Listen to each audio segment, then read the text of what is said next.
I just joined my first Smash Bros tournament. Now I know what you're thinking. Are you really good enough to compete against actual like esports gamers?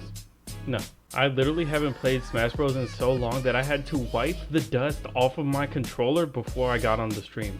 Look at this. Now is the Friday before the tournament, so I have 6 hours now that I can practice before I have to go to sleep because I have to get up early because the tournament is an hour away and it starts at 9 in the morning. Well, warm-ups and practice start at 9 in the morning.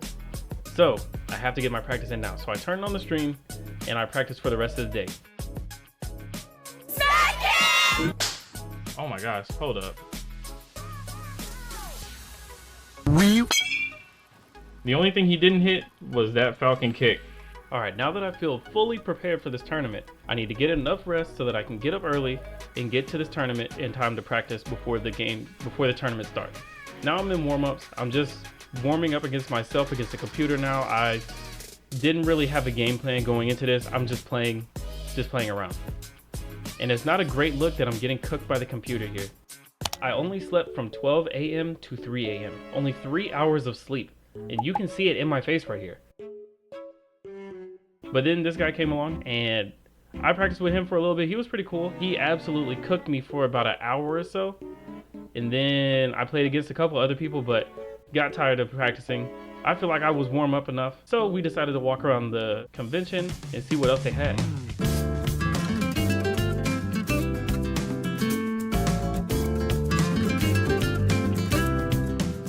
This was also a robotics and technology convention, so there was a lot of cool robots that high schoolers made.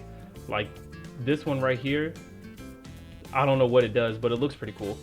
This one that you can see in the background launches these huge rings into that basket, and it does it insanely fast. I should have recorded it, but I was too caught up in the moment. I was mesmerized by how fast they were launching these rings.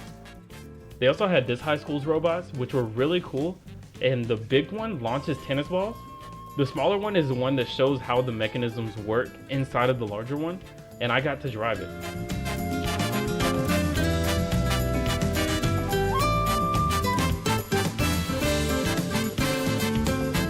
Driving this robot was so disorienting because forward is not forward like you think of it. I was trying to drive it like an RC car, but instead it works off of the robot's position to the controller. So forward will always be away from the controller and reverse will always be towards the controller. Left and right will always be left and right based on the controller's point of view. So this was the most disorienting thing I've ever driven in my entire life.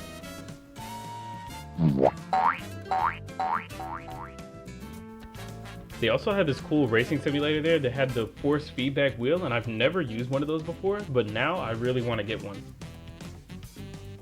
The cool thing about this racing setup is that the person that programmed it is a high schooler, and I was telling him that usually you don't want to let, I think it's like usually you don't want to let go of the wheel because if you do, the wheel goes crazy, starts tripping.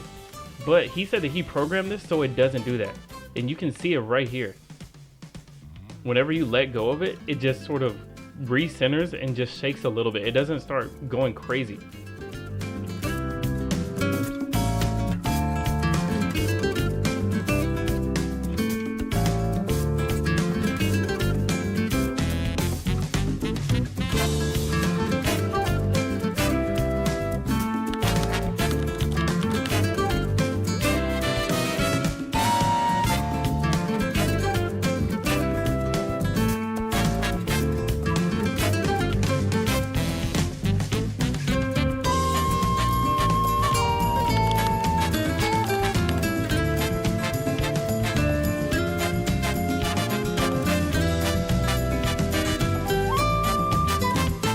They also had a cosplay competition, which I've never been to before, but it was pretty cool to see all of these people's costumes that they made themselves. Like, these aren't store-bought types of things. These are handmade, which is crazy cool.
Alright, enough playing around.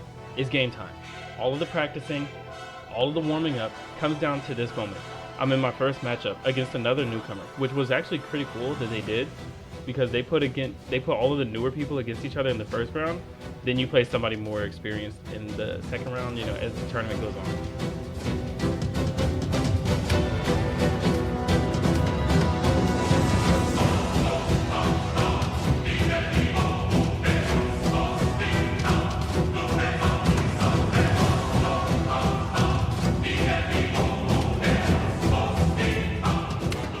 Oh my gosh, I did it. I won my first game. Okay, Ellis, tell us how you're feeling after winning that first bracket. I'm feeling just fine. Just fine. A little surprised, but you know, I had to lock in. Okay. And when I lock in, you know, I'm pretty much unstoppable. Okay, all right. So I was really more You nervous had two for it. fans in the back rooting for you. Who were there. All right, so now we're just waiting for the next one? Yeah, I had to find Sarah. Round 2? Okay, Yeah. all right. Pause. We didn't catch it on camera, but red flag number 1 that I'm about to get cooked is bro asked if he could plug in his headphones so he could hear the game better. Red flag number 2. He's playing on his custom controls for this GameCube controller. We also didn't catch that on camera, but he changed about every single button to his own liking. He has spent years curating the perfect button layout for this moment. Shut the fuck up, nigga, and watch this goddamn combo.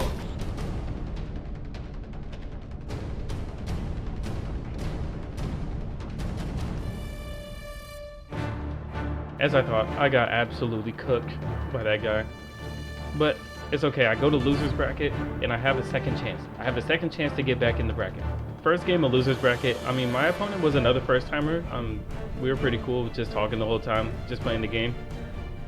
I won the first game of loser's bracket, so now I have to play the loser of the previous winner's bracket game in order to keep on advancing through the loser's bracket.